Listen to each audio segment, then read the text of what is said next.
Comfort ஜோன்ல உட்கார்ந்துருக்கோம். ஒரு குருநாதர் ஒரு வீட்டுக்கு போயிருக்கார்.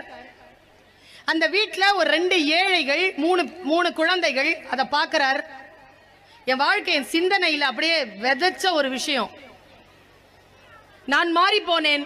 முடிந்தால் இந்த சொல்லை கேட்டு நீங்களோ, உங்களுடைய மகனோ, உங்கள் மகளோ, உங்கள் வீட்டு துணையோ ஏதேனும் ஒரு சிறிய அளவில் கூட உங்களுடைய மாற்றத்தை இன்றிலிருந்து தொடங்கினால் மிகப்பெரிய வெற்றி. வீட்டுக்கு போயிருக்கிறார் குருநாதர். ஏழ்மை ஏழ்மை ஏழ்மை, அவ்வளவு ஏழ்மை. குருநாதர் கேட்டாரா, சாப்பாட்டுக்கு போயிருக்கிறாங்க, தேசாந்திரம் போனவங்க வழியில பார்த்திருக்காங்க வீட்டை, என்ன பண்றீங்கன்னு கேட்டாங்களாம். கவனமாக கேளுங்கள் பெற்றோர்கள், என்ன பண்றீங்கன்னு. நாங்க எதுவும் வேலை செய்யறது இல்லைங்க, எங்களுக்கு எதுவும் தெரியாது. ஒரு மாடு இருக்குங்க, அந்த மாடு பால் கொடுக்கும், அதை குடிப்போம், கொஞ்சம் சேர்த்து வைப்போம், கொஞ்சம் வெண்ணெயாக்குவோம், இருந்தா விற்போம், இல்லைன்னா நாங்களே சாப்பிட்ருவோம், இவ்வளோதாங்க. எவ்வளோங்க கொடுக்கும்? என்ன 1 லிட்டர் 2 லிட்டர் கொடுக்கும். அப்படியா, சரி அப்படின்ட்டு அவர் கிளம்பிட்டாரு. கிளம்பும் போது என்ன பண்ணிருக்காரு, ஒரு கொஞ்சம் தூரத்திலேயே போய் ஒரு சீடனை கூப்பிட்டு, டேய் இங்க வா. என்ன குருவே? போ, போயிட்டு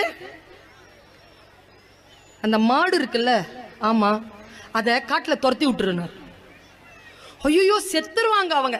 சொல்றத கேளு, துரத்தி விடுனாங்க.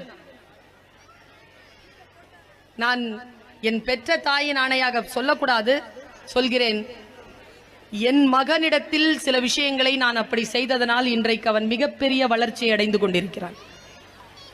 இந்த கதையின்படி நான் செய்தேன், என் வீட்டில் செய்தேன், நான் என்னை செய்து கொண்டிருக்கிறேன் என்பதற்காக உங்களிடத்தில் இதை பகிர்ந்து கொள்கிறேன்.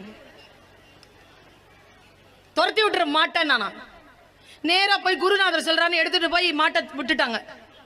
அவங்க தேசாந்திரம் போயிட்டு 4-5 வருஷம் கழிச்சு வந்திருக்காங்க. வழியில பார்த்தா அவன் சொன்னாராம், குருநாதர் அந்த வழியில நீ ஒரு மாட்டை துரத்தி விட்டல, அந்த வழிதான் இது, அங்க ஒரு வீடு இருக்கும், போய் என்ன ஆச்சுன்னு பார்த்துட்டு வான்னு.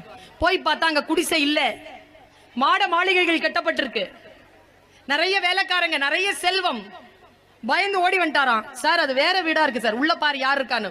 உள்ள போய் பார்த்தா அதே பெற்றோர்கள், அதே குழந்தைகள், கொஞ்சம் வளர்ந்த நிலையில் இருக்காங்க. என்ன ஆச்சுன்னு கேட்ட உடனே அந்த தந்தை சொன்னதுதான் இன்றைக்கு உங்களுக்கான செய்தி தோழமைகளை.